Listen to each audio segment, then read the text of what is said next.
Hey guys, John here, and today I want to talk about the Cam Snap. So this is a digital camera that aims to kind of give the simplistic disposable camera aesthetic and experience. So as a result, there's no screen other than this little shot counter here. There's only a plastic pass-through viewfinder, no proper electronic stuff going on here. There is a switch to power it on and enable the LED flash, sadly not xenon. But beyond that, the only control you're getting is a single shutter button. Now, there are some nice things about it. It's rechargeable, lasts forever on a charge, and it uses USB-C for that and data transfer. And it saves to a 4GB SD card, which this thing has like an 8 megapixel sensor, so that's plenty of room.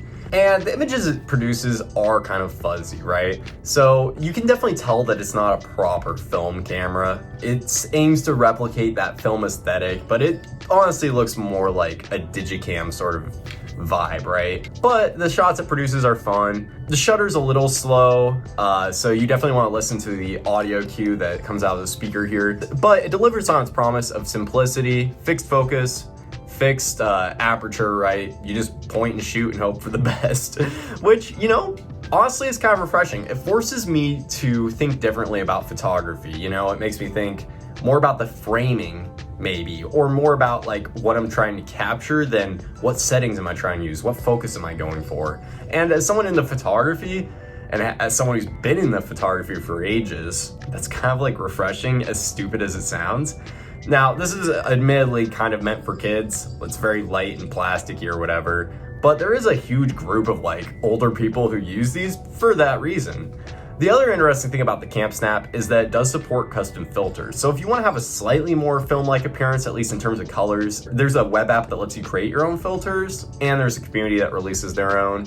And essentially, you can only use one at once, but you just drag the filter file to the root of the SD card and you're golden. Now, if you want something a little more serious that kind of builds on this concept, but adds a bit more to the table, you can always check out the new CS Pro, which is about twice the price. The CS Pro has some nice advantages like a nicer design, a knob to select filters, a higher resolution sensor, thread for a filter over the lens, easier access to some things, you know, like there are a lot of nice things about it. It also has like a tripod mount, which just notably lags. But at the end of the day, is it worth paying $100 for basically just a toy like this when, you know, once you get there, you're kind of in used DSLR territory?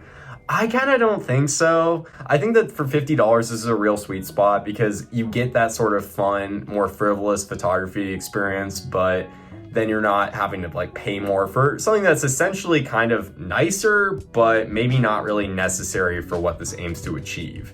However, what do I know? If you have the money to throw around, I think the CS Pro is a much better product, and I'm sure that it's fun.